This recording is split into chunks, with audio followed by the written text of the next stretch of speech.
ካወጣን አውጥተን እናነባለን። ቶሎ ብዬ ለማሳየት አንዳንድ ነገሮችን እወዳለሁ። ሐዋርያት ሥራ 2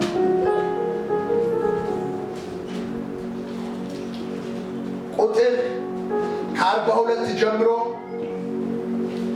ከ41 ጀምሮ ቃሉን የተቀበሉ ተጠመቁ። በዚያን ቀን 3000 የሚያህል ነፍስ ተጨመረ። በሐዋርያት ትምህርት በህብረት እንጀራን በመቁረስ በየጸሎቱ ይተጉ ነበረ። ነገር ግን በሰው ሁሉ ፍርሃት ሆነ። በሐዋርያትም እጅ መጫን እጅ ብዙ ድንቅና ምልክት ተደረገ። ያመኑት ሁሉ አብረው ነበሩ። ያላቸውን ሁሉ አንድነት አደረጉ። መሬታቸውን ጥሪታቸውን እየሸጡ ማንኛውም እንደሚፈልግ ለሁሉ ያካፍሉ ነበር። በየቀኑ በአንድ ልብ ሆነው በመቅደስ እየተጉ በቤታቸው እንጀራን እየቆረሱ በደስታ በጥሩ ልብ ምግባቸውን ይመገቡ ነበር። እግዚአብሔርን እያመሰገኑ በሕዝቡ ሁሉ ፊት ሞገስ ነበራቸው። ጌታ የሚድኑትን ዕለት ዕለት በእነሱ ላይ ይጨምር ነበር ብሎ ይናገራል። በደንብ ስሙኝ የእግዚአብሔር ልጆች፣ እኛ የምናውቃት ቤተ ክርስቲያን መንፈስ ቅዱስ በወረደ ጊዜ የተመሰረተችው 3000 ነፍስ የተጨመረባት ተጠምቀው ወደ ሐዋርያት ኅብረት የገቡበት የዛን ጊዜ የተመሰረተችው ያቺን ቤተ ክርስቲያን እናያታለን። ከአሁኗ ቤተ ክርስቲያን ጋር አሁን ያለችው ቤተ ክርስቲያን ሐዋርያው፣ ነቢዩ፣ ፓስተሩ፣ እረኞቹ፣ አገልጋዮቹ፣ ቅዱሳኖቹ በስራ ቦታ፣ በመስሪያ ቤት፣ በመንደር፣ በትዳር፣ በኑሮ የማይታመኑ የሆኑ አሕዛብ ሲያዩን ምን እናንተስ ከእኛ ምን ትሻላላችሁ? መጋቢው እንዳይደለ፣ ዘማሪው እንዳይደለ፣ ምዕመናኑ እንዳይደለ፣ እኛ መስሪያ ቤት እኮ ክርስቲያን አለ። ግን እንዲህ ነች የሚባለውን አሁን የምናያትን ቤተ ክርስቲያን ሳይሆን እግዚአብሔር ሞዴል አድርጎ የሰጠ የጥንቷን የጣዖቷን ቤተ ክርስቲያን እናያለን። ኢየሱስ ጌታ ነው። እስቲ ጩና አሜን በሉ። ትገቡልኝ እስቲ። ሐዋርያት እና እንጂ የመጀመሪያዋ ቤተ ክርስቲያን እንጂ የመጀመሪያዋ በሐዋርያቶች የተመሰረተችው ኅብረት ከሷ ምንድን ነው የምንማረው?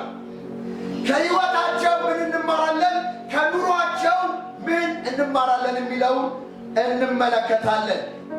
ባለፈው 3 ነገር አሳይቻችኋለሁ። የመጀመሪያው ቁጥር 42 ላይ በሐዋርያት ትምህርት ይላል። እስቲ በሉት። በ4 ነገር ነው የሚተጉት ብለናል። የመጀመሪያው በሐዋርያት ትምህርት ላይ የተመሰረተች ቤተክርስቲያን ነች። ወይንም ክርስቶስ ኢየሱስ በምድር ላይ በነበረበት ጊዜ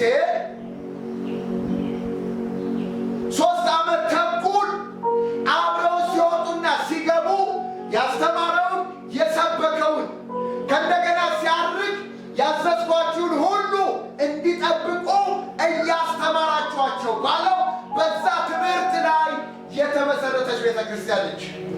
እንደኛ 27ቱ የአዲስ ኪዳን መጽሐፍት የላቸውም ነበረ።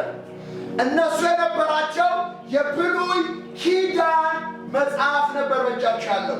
ከዛ መጽሐፍት ነው እየጠቀሱ ያስተምሩት የነበረው። ስለዚህ ያ ያስተምሩት የነበረውን ሐዋርያቶች ተጽፎልን አሁን በእጃችን እግዚአብሔርን አድርጎልናል፣ አስገብቶልናል። ክብር ለኢየሱስ ይሁን። እስቲ በደም አሜን በሉ። ስለዚህ እግዚአብሔር የሚፈልገው ምንድን ነው ስትሉ፣ ፍጹም የሆነ ንጽሕት የሆነች ቅድስት የሆነች በእውነት አምድ ላይ የተመሰረተች የወንድማማች መዋደድ ያለባት እውነተኛዋን ቤተ ክርስቲያን እግዚአብሔር በዚህ ምድር ላይ እግዚአብሔር ማየት ይፈልጋል። ኢየሱስ ጌታ ነው። እስቲ በደም አሜን በሉ ወገኖቼ።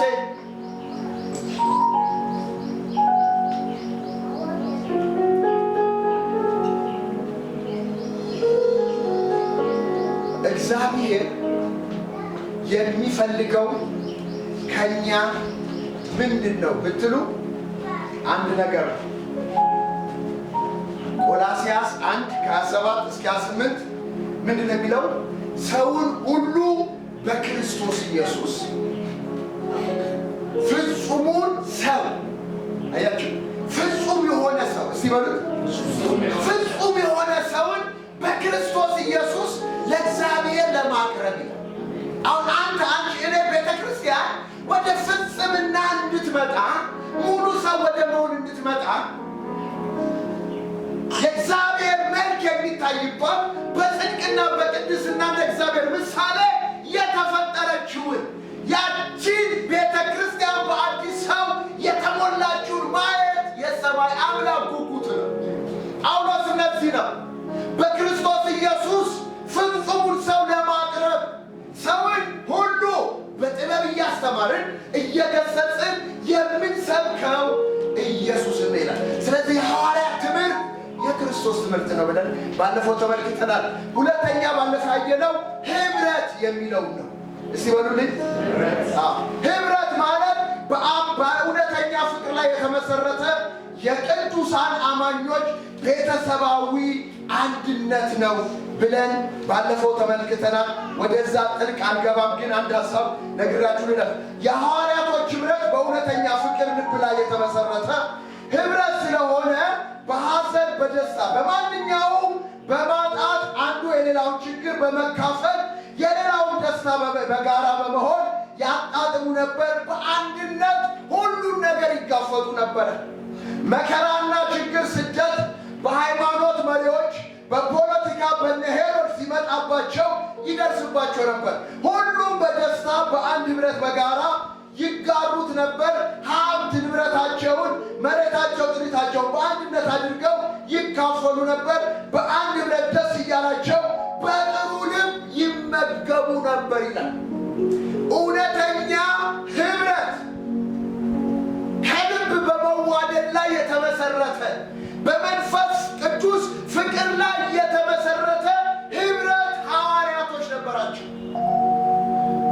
አያችሁ፣ ኦሪጂናል የሆነ ህብረት፣ ፌክ ያልሆነ ለበጣ የሌለበት፣ አንዱ ለአንዱ የሚቆረስበት፣ አንዱ ለአንዱ በችግሩ የሚቆምበት፣ አንዱ የሌላውን ሸክም ተሸክሞ በእግዚአብሔር ፊት በጸሎት የሚቀርብበት፣ አንዱ ሲታመም ህመሜ ነው የሚልበት፣ አንዱ ሲወድቅ ሌላውን የሚያነሳበት፣ ሲጠፋ የሚፈልግበት፣ ሲናፍቀው ናፈቀኝ ብሎ የሚደውልለት፣ እግዚአብሔር ሲባርከው ከበረከቱ የሚያካፍለው እውነተኛ ህብረት ነበራቸው። 4 ኳሊቲ ነገር ነበራቸው። የመጀመሪያዊቷ ቤተክርስቲያን እውነተኛ የክርስቶስን ትምህርት የሐዋርያቶች ያስተምሩ ነበር። እውነተኛ ህብረት ነበራቸው። ሶስተኛ የጌታን ራት በጋራ ይመገቡ ነበር። ዛን ጊዜ የጌታን ራት ዕለት ዕለት ነው የሚመገቡት። ስለዚህ ባለፈው እንደነገርኳችሁ የጌታ ራትን በዚህ ቦታ ስንወስድ 3 ነገር ማሰብ አለብን ብያችኋለሁ። በየወሩ እንወስዳለን። 3 ነገር ማወቅ አለብን። የመጀመሪያው ኃላፊ ነገርን ማወቅ አለብን። ክርስቶስ ኢየሱስ ስለ ኃጢአታችን ስለ በደላችን እንደሞተ እኛን ከመርገም ከኃጢአት ከበደል ሥራ ከዘላለም ፍርድና ቁጣ እንደታደገ ለእኛ እንደሞተልን መታሰቢያ የምናደርገው ቁርባን ነው። ይህንም በበላችሁ ጊዜ፣ ይህንም በጠጣችሁ ጊዜ ለመታሰቢያ አድርጉታል። ስላለፈ ስለ መታሰቢያ ነው። ለእኔ ሞቷል፣ ለእኔ ደሙን አፍስሷል፣ ለእኔ ሥጋውን ቆርሷል ብለን መታሰቢያ የምናደርገው ነው። ሁለተኛ ለእኛ ሲል ፍቅሩን ገልጦ ነፍሱን ሰጥቶናል የምናመሰግንበት ነው። ጌታን የምንባርክበት ነው። ስለ አሁኑ ደግሞ የጌታ እራት ከክርስቶስ ኢየሱስ ጋር አንድ መሆናችን፣ ሥጋውን በመብላት ደሙ በመጠጣት ከክርስቶስ ጋር አንድ መሆናችን፣ ከእንደገና ቤተ ክርስቲያን ደግሞ በክርስቶስ ደም የተዋጀ ከአንዱ መንፈስ የጠጣ ሁላችን ደግሞ ከክርስቶስ ከአንዱ ሥጋ የምንካፈልበት አንዱን ጽዋ ደሙን የምንጠጣበት እግዚአብሔር ከክርስቶስና እርስ በርሳችን አንድ ያደረገን መታሰቢያ ነው። ለመቼ? ለአሁን ጊዜ ስንወስደው ከሚወስዱ እህቶቼ ጋር አንድ ነኝ፣ ከጌታ ጋር አንድ ነኝ የምንልበትን ሚስጢር ነው በአሁኑ ጊዜ የጌታን ራስ ስንወስድ የሚነግረን። ሌላው በአሁኑ ጊዜ ደግሞ ጌታ እስኪመጣ ጊዜ ድረስ ሞቱን ትናገራላችሁ እንደሚል የጌታን ሥጋ ስንወስድ ሞቱን እንድንናገር ነው። የጌታን ሥጋ እንድንወስድ ጌታ ይፈልጋል። ስለ ወደፊቱ ደግሞ አሁን የምንወስደው ቁርባን የጌታ ራት አንድ ቀን ጌታ ሲመጣ ከጌታ ጋር ቁጭ ብለን ከበጉ ጋር ምን እናደርጋለን? እንወስዳለን። ስለዚህ ክርስቶስ ኢየሱስ ዛሬ ወስዳትን እራት ዳግመኛ በመንግስቴ ስመጣ የዛን ጊዜ ነው መካፈለዋል። ስለዚህ ጌታ ይመጣል። በደም አሜን ወርስ ጌታ ይመጣል። የበጉ ራት አለ። ከጌታ ጋር አብረን በማዕድ የምንቀመጥበት ጊዜ አለ። አሁን ግን በመንፈስ አብሮን ይሆናል። የዛን ጊዜ ግን አብሮን ይሆናል። ኢየሱስ ጌታ ያንን እያሰብን የምንወስደው ነው። ስለዚህ የጌታ ራትን ዕለት ዕለት የሚወስዱት ለመታሰቢያ ነው። እግዚአብሔርን ለማመስገን ምክንያታቸው ነው። አሁን ለሚወስዱት አንድ መሆናቸው መግለጫ ነው። አሁን የሚወስዱት ሞቱንና ትንሣኤውን እንዲናገሩ ነው። ሌላው ለወደፊቱ ለሚመጣው የጌታ ራት አሁን ቅምሻ ነው። እውነተኛው ማዕድ ግን በሰማይ ይጠብቀናል ነው። ኢየሱስ ጌታ ነው። ይሄ ገብቷቸው ሐዋርያቶች በአንድ ላይ ይወስዱ ነበር። አራተኛ በምን ይጠጉ ነበር? በሉልኝ። በጸሎት ይጠጉ ነበር። እንደው እግዚአብሔር በዚህ መንፈስ ይባርክ። ሁለት አሜን በሉ። ሰው መንፈስ ቅዱስ ካላገዘው በስተቀር መጸለይ አይችልም። መንፈስ ቅዱስ ሰው ላይ ካልወረደ፣ በመንፈስ ቅዱስ ካልታገዘ ሰው መጸለይ አይችልም። ሐዋርያቶች መንፈስ ቅዱስ ከመውረዱ በፊትም መንፈስ ቅዱስ የወረደበት ኢየሱስን እያዩ በጸሎቱ ይቀኑ ነበር። መንፈሳዊ ቅናት ይጓጉ ነበረ። ኢየሱስ መንፈስ ቅዱስ በላዩ ላይ ስለነበረ ወደ ተራራ ይወጣና ሌሊቱን ሙሉ ሲጸልይ ያድራል። መጡና አንድ ቀን ጌታ ሆይ ጸሎት አስተምረናል። አይ ጸሎት መንፈስ ቅዱስ ከመቀበላቸው በፊት አስተማራቸው። መጸለይ ጀመሩ። መንፈስ ቅዱስ ከመጣ በኋላም ደግሞ መጸለይ ቀጠሉ። በደም አሜን በሉ። እግዚአብሔር በዚህ መንፈስ ይባርካችሁ። በደም አሜን በሉ። እውነት በጸሎት መንፈስ ይባርካችሁ። የጸሎትን መንፈስ እግዚአብሔር ያግባባችሁ። ሐዋርያት ሥራ መንፈስ ሳይቀበሉ 1:14 ላይ በጸሎት አንድ ልብ ሆነው በጸሎት ይተጉ ነበር የሚል ቃል። መንፈስ ቅዱስ ከወረደ በኋላ ጴጥሮስና ዮሐንስ ያሽማውን ሰው ተርትረው ከፈሪሳዮች በመጣባቸው ክስ እስር ቤት ከገቡ በኋላ ሰብሰብ አሉና አንድ ነገር አሉ። በደንብ ስሙ። ተሰበሰቡና ምን አሉ? አሕዛብ ለምን አጉረመረሙ? ወገኖችስ ለምን ከንቱ ነገር ተናገሩ? አንተ በቀባው በመሲሁ ላይ አፋቸውን ከፈቱ። ስለዚህ አሁንም እነዚህ ሰዎች ስለ ስምህ ታስረዋል።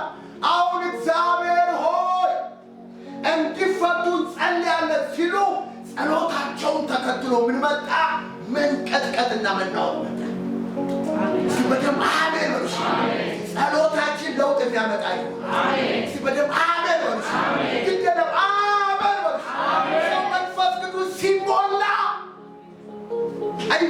ጸለዩ። ቤቱም የነበሩበት ተናወጠ።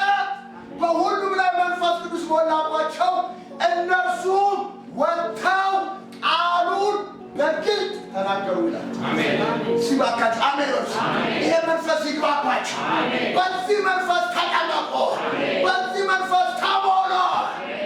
መልስ ያለው ጸሎት፣ ተአምር የሚሰራ ጸሎት፣ የሚታይ መናወጥ የሚያመጣ ጸሎት በዚህ እግዚአብሔር ይሙላ። በደምብ አሜን በሉ። ይሄንን እግዚአብሔር አደረገ። ያ ብዙ አሉ። ወደዛ ውስጥ አልግባ። በጸሎት ታውቃላችሁ ሐዋርያት 12:5 ላይ ስትመለከቱ ጴጥሮስን አስረውት ሄሮድስ ነገ ጠዋት ሊገለው ወስኖ ምን አይነት አማኝ ናቸው! እግዚአብሔር ይመንፈስን ይሙላ። እስቲጩና አሜን በሉ። እናንተ ሰዎች በደምብ አሜን በሉ። ይሄን መንፈስ ይሙላባችሁ።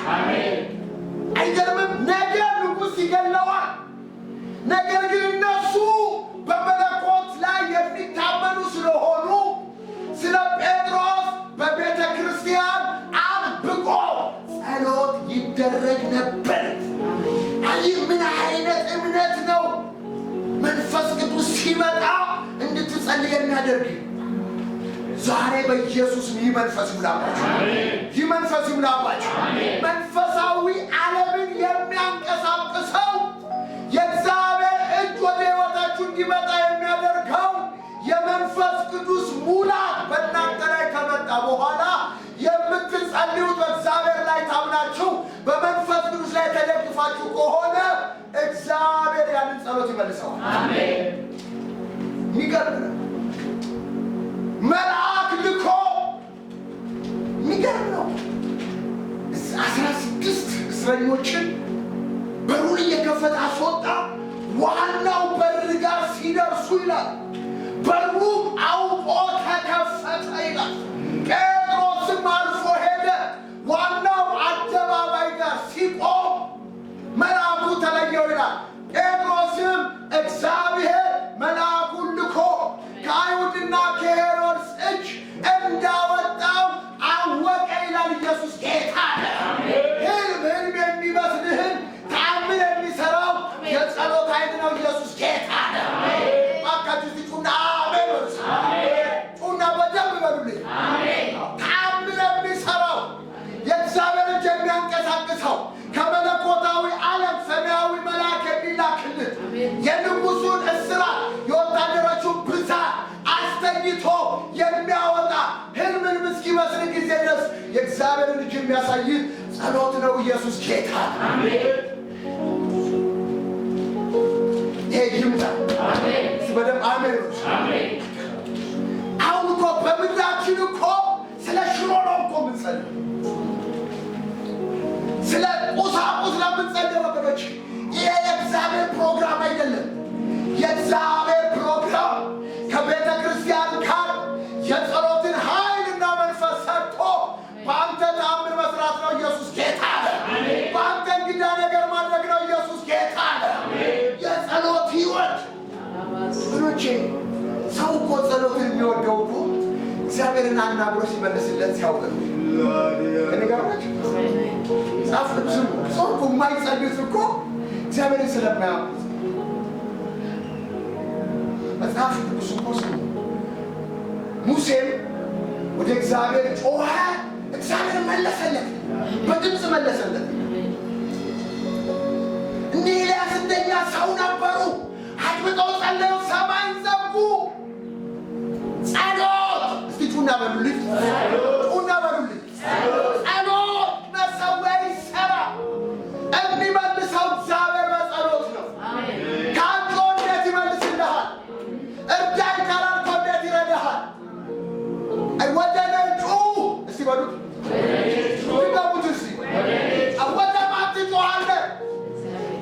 ችግር ሲመጣብህ፣ ፈተና ሲመጣብህ፣ ውጊያ ሲመጣብህ፣ በሽታ ሲመጣብህ፣ ዙሪያውን ሲከብህ ወደ ጓዳ ግባ፣ በስውር ጸልይ። በስውር የጸለይከውን እግዚአብሔር በግልጽ ይከፍላል። አሜን አሜን። አሁን የአሁኗ ቤተክርስቲያን ተዋት። ምን ክርስቲያን አለ ሲባል እኔ ያለው ማለት ጀምረው አሜን። ምን ቤተ ክርስቲያን አለች? የሁለት አማራ ቤተ ክርስቲያን አለች። ምን አገልጋይ አለ? እኔ አለሁኝ ማለት አለ። እስቲ በደምብ አሜን ነው። እነዛም የተቀበሉት አንዱን መንፈስ ነው የጠጣሉት። እረሲ አሜን። ሲጸልዩ ሰማይ ይሰማቸው የነበረ፣ ሲጸልዩ ሰማይ ይመልስላቸው የነበረ እንደኛ አንዱን መንፈስ የጠጡ ነው። ከዛ ቀጥሎ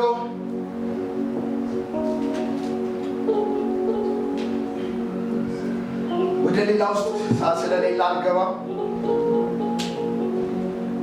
ሌላው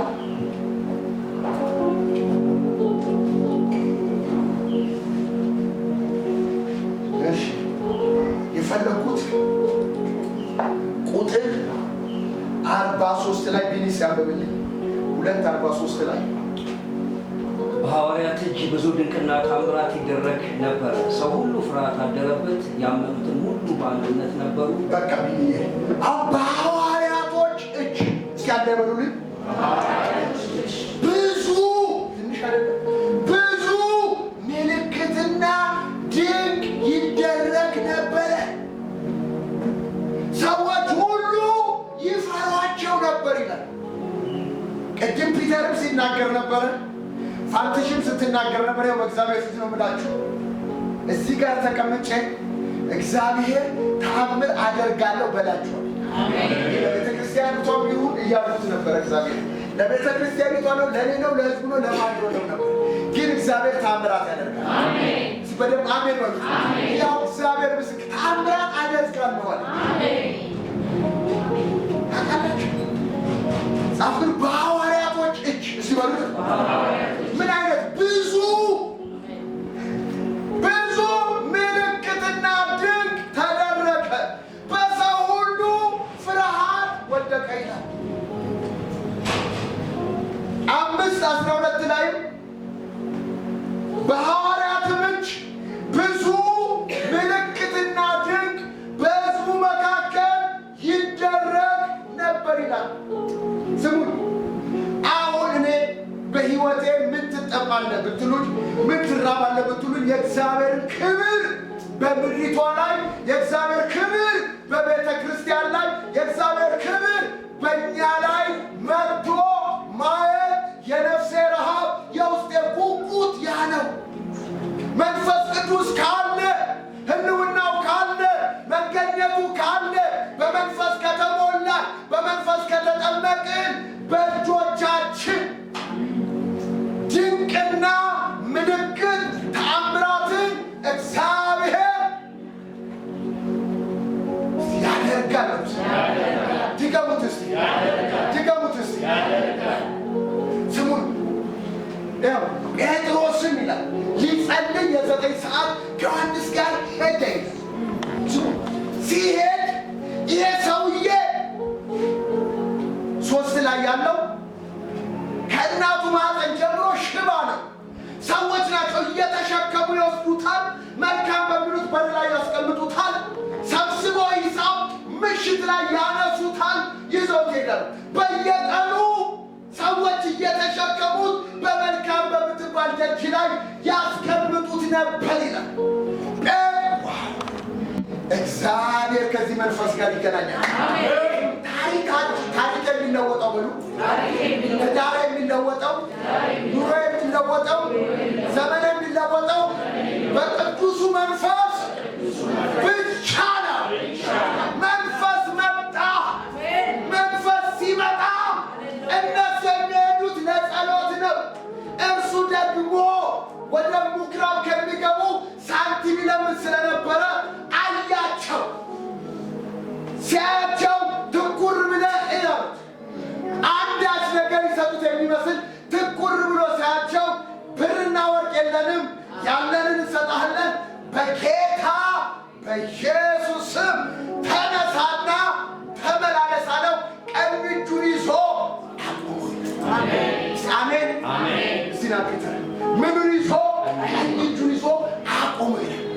ቁርጭምጭሚቶቹ ጸኑ፣ ጉልበቱ በረታ። አሜን። ከዛ ምን ይላል? እየዘለለም እግዚአብሔርን ያከብር ነበረ። ከዛ ወደ መቅደስ ምን አደረገ?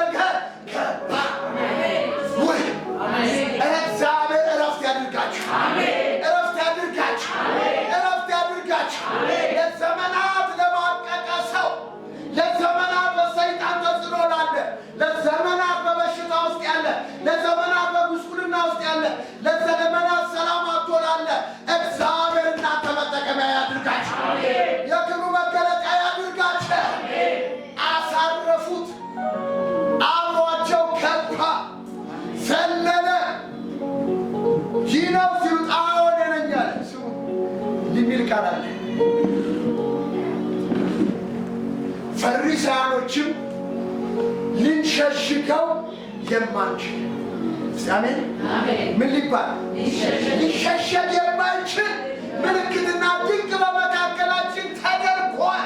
እነዚህ ሰዎችን ምን እናድርጋቸው? ይታሰሩ ብለው ሲያስሯቸው ቅድም እንዳልኳችሁ እዛ ደግሞ የጸሎት አርበኞች ሲጸልዩ ተናወጠ። እነሱም ወጥተው ቃሉ በግልጽ ተናገሩ። እግዚአብሔር ይህንን በሕይወት ያመጣል። እናንተ ነቢያለሁ በትዳር ያመጣል፣ በቢሮሽ ያመጣል። ከአሁን በኋላ እግዚአብሔር ባንተ ይጠቀማል። ከአሁን በኋላ እግዚአብሔር ባንቺ ይሰራል። የሚገርም ነው ወገኖች።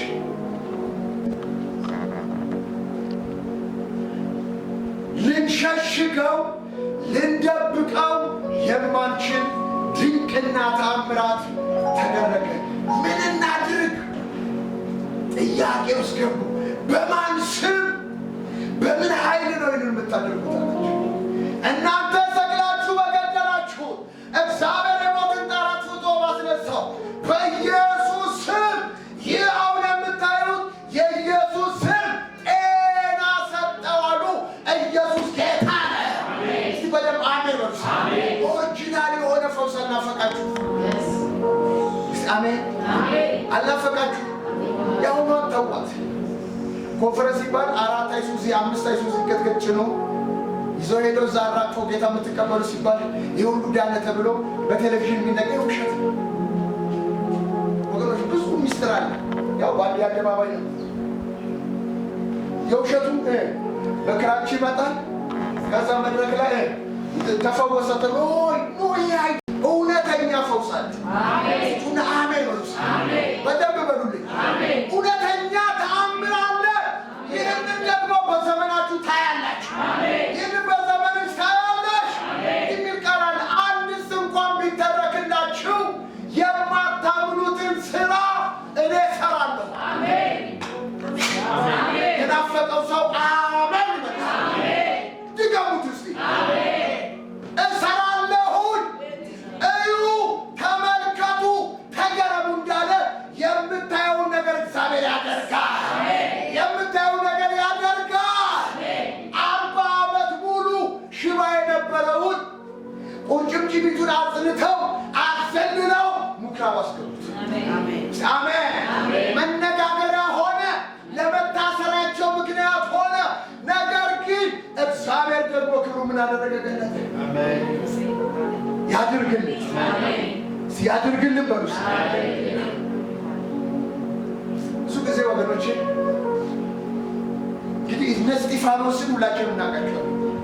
እስጢፋኖስና ማን ነው ፊልጶስ የሚባሉ የድንቁንና ሕዝብ መርጧቸው ለአገልግሎት ያመጣቸው ናቸው። ግን እነዚህ ሰዎች ለድንቁንና የሚያስፈልገውን ኳሊቲ ነገር አሟልተዋል። መንፈስ ያለባቸው፣ ጥበብ ያለባቸው፣ በመልካም የተመሰከረላቸው 7 ሰዎች ከተባሉት አንዱ ማን ነው? እስጢፋኖስ ነው። እስጢፋኖስ ቁጥር የምትጽፉ ሰዎች 6 እና 8 ላይ እስጢፋኖስም ጸጋና ኃይል ተሞልቶ እስቲ በሉ። እናንተ ሰዎች በደንብ እስቲ ውስጣችሁ ይቀጣጠል። በደንብ ጮኻችሁ በሉልኝ። በሕዝቡ መካከል ድንቅና ተአምራት ምልክትም ያደርግ ነበር ይላል። ዲያቆን ነው። አዎ። መንፈስ አለበት። አዎ። ጥበብ አለበት። አዎ። ግን መንፈስና ኃይል ተሞልቶ ዛሬ መንፈስ ይሙላችሁ። ሰማያዊ መንፈስ ይሙላችሁ። ሰማያዊ ኃይል ይሙላችሁ። ሰማያዊ ጥበብ ይሙላችሁ። መንፈስና ኃይል ተሞልቶ በሕዝቡ መካከል በጌታ በኢየሱስ ወጣችሁ ታምር ምሰው ያድርጋችሁ። ወጣችሁ ታምር ምሰው ያድርጋችሁ። እስጢፋኖስም በሕዝቡ መካከል ድንቅና ተአምራት ምልክትም በእጁ ተደረገ። ሄሎ ፋይተርስ እግዚአብሔር በዚህ መንፈስ ይባላል። ካገለገልነው ላይቀር ቃላችንን በድንቅና በተአምራት እያጸና የምንናገረው ትንቢት በሰው ሕይወት ውስጥ አካል እንዲለብስ እያደረገ የማይሰወርና የማይገለጥ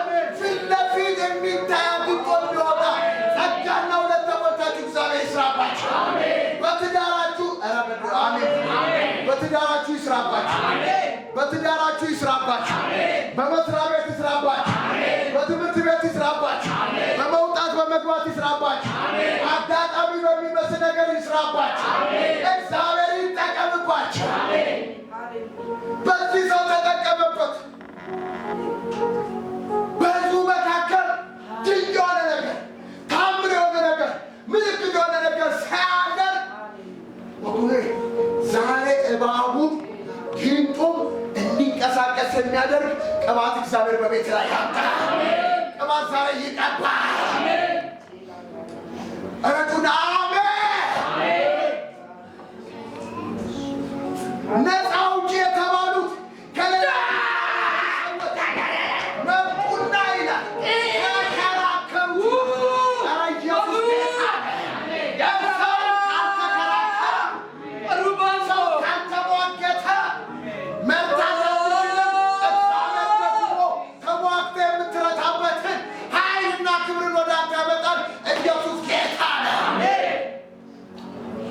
ሚስጥሩ ምንድነው? መንፈስ ተሞላ፣ ጥበብ ተሞላ፣ ኃይል ተሞላ።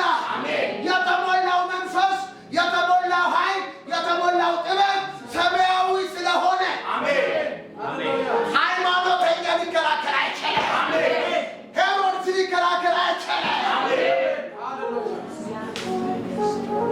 ስለተሰበከ በእጆቻቸው ድንቅና ታምራት ስለተደረገ እስር ቤት ቢገቡ የሰማይ አምላክ መልአክ ልኮ እስር ቤት ያወጣሃል። ህልምን ይመስላል። ኢየሱስ ጌታ ነው። የማይመረመረውን በሉ የማይቆጠረውን ታምራት ያደርጋል። ይሄንን ተቀበሉ ዛሬ።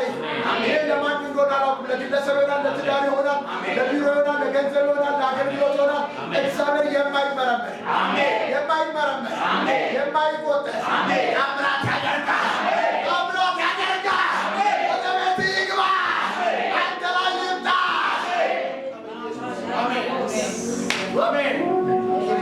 ነካካው። በቃ ነፃ አውጪዎች የተባሉ ተከራከሩት ይላል።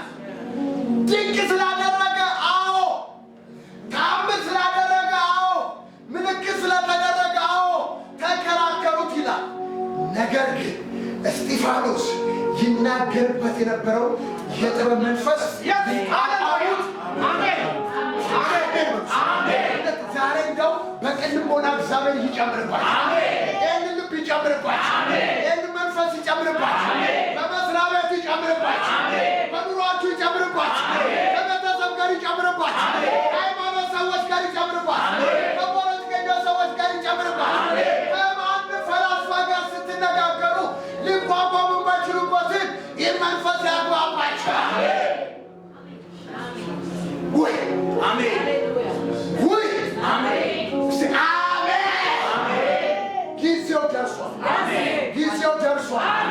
ጊዜው ደርሷል። የእግዚአብሔር በትርና የፈርዖን በትር የሚፎካከሩበት ጊዜ ደርሷል። የእግዚአብሔር በትር ይወጣ። ደርሷል። አምነህ ጠብቀው። አምነህ ጠብቅ።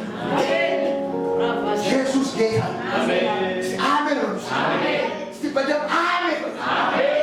አንተ ላይ ቅባት ካለ ውይ አንተ ላይ ቅባት ይኑር እንጂ፣ መንፈስ ይኑር እንጂ፣ ጸጋ ይኑር እንጂ፣ ኃይል ይኑር እንጂ ፈላጊ ብዙ ይሆናል።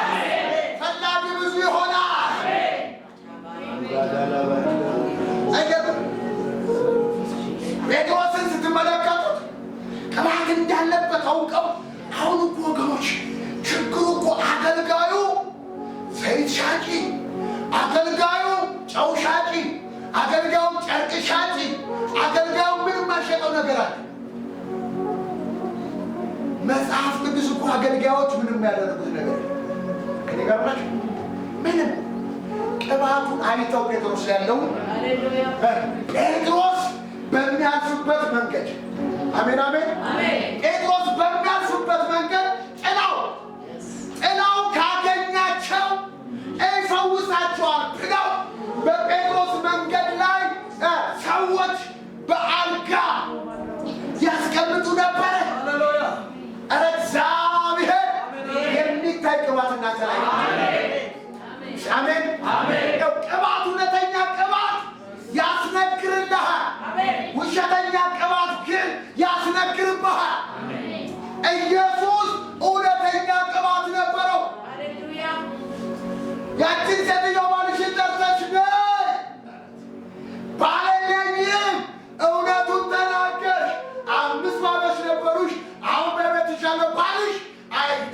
ይላል አንተ ነብይ እንደሆን ላፋናማስ አሜን የሚያናግር ቅባት ይምጣብ የሚያናግር ቅባት ይምጣብ የሚሰራ ቅባት ይምጣብ የተገለጠ ቅባት ይምጣብ የተገለጠ ቅባት የተገለጠ ነገር ያደርጋል አይሰወርም ኢየሱስ ጌታ ወይ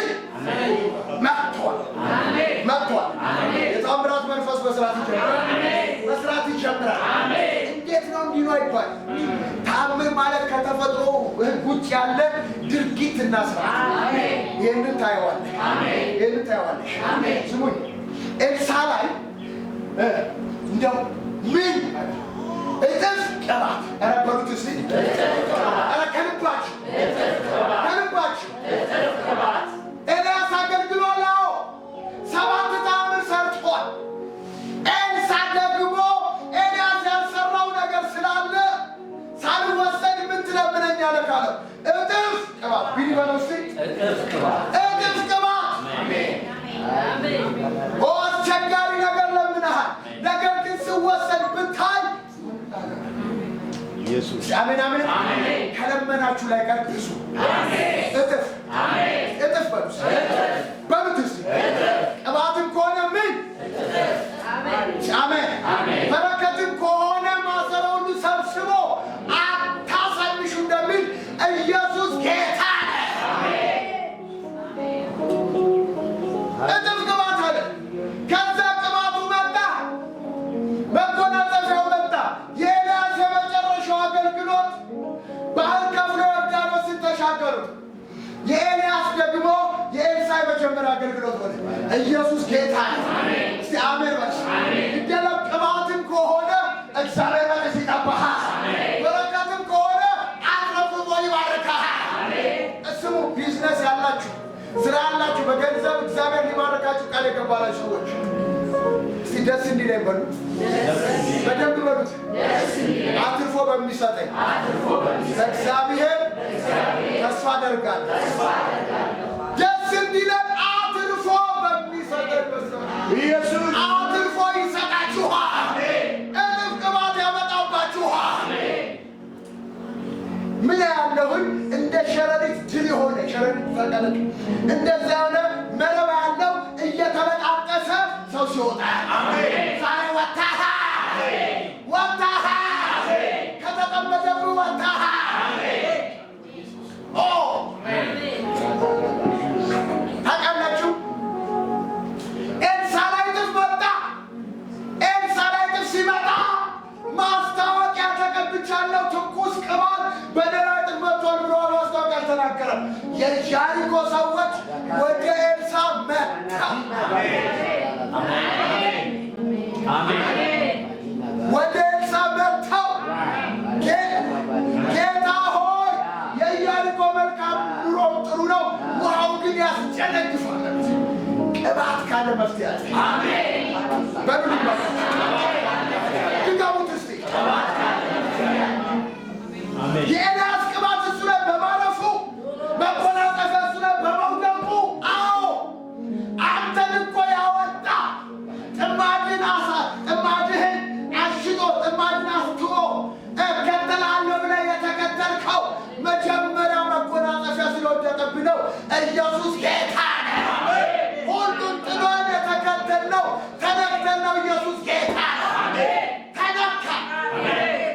ተነካ ድገሙት ውስጥ ተነካ እከተልሃለሁ ምን አድርጌልሃለሁ ኖ እከተላለሁ አርጎ ሁሉን ጥሎ ተከተለ ምን መጥቶታል መጎናጸፊያ ያ መጀመሪያ ሲጣን የነካ መጎናጸፊያ አሁን ደግሞ ለአገልግሎት ይመጣል የገባው ሰው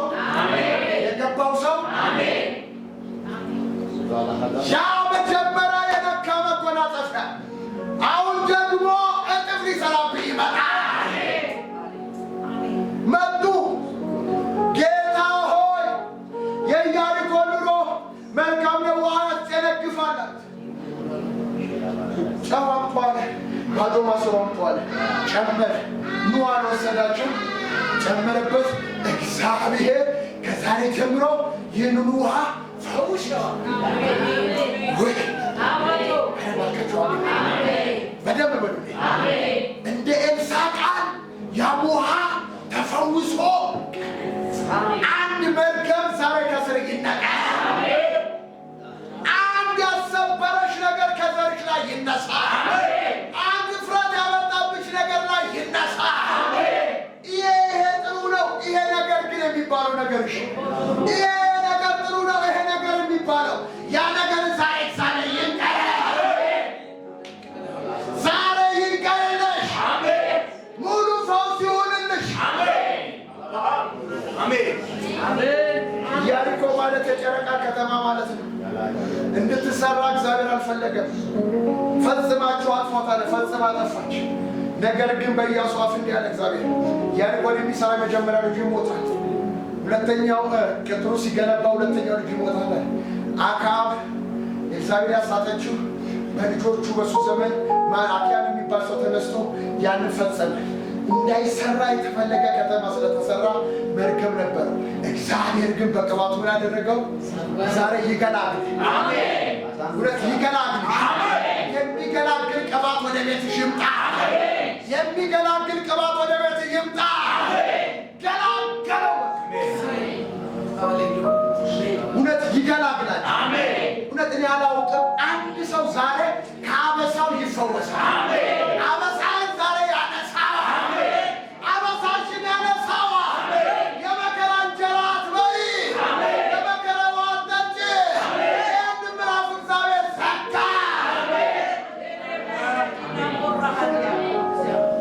አበሳችሁን እግዚአብሔር ዛሬ ከላችሁ ላይ ያንሳው። አሜን። በቅባቱ ያንሳው። አሜን። በመንፈሱ ያንሳው። አሜን። በኃይሉ ያንሳው። ተገላግላችሁ ትወጣላችሁ። አሜን። አሜን። ብዙዎቻችሁ ትገላገላላችሁ። አሜን። ትገላገላላችሁ። አሜን። ትገላገላላችሁ። አሜን። ብዙዎቻችሁ ምጥ አለባችሁ። ብዙዎቻችሁ ውጊያ አለባችሁ። ብዙዎቻችሁ ተግዳሮት አለባችሁ። እግዚአብሔር ግን ዛሬ እጁን ይልካል። አሜን። ዛሬ እጁን ይልካል። አሜን። ዛሬ ብርሃኑን ይልካል። አሜን። ብርሃንህንና እውነትህን ላከው እነርሱ ይመሩኛል እንደሚል እግዚአብሔር የሚመራ ብርሃን ይልክላችኋል። አሜን። የሚመራ እውነት ይልክላችኋል። አሜን።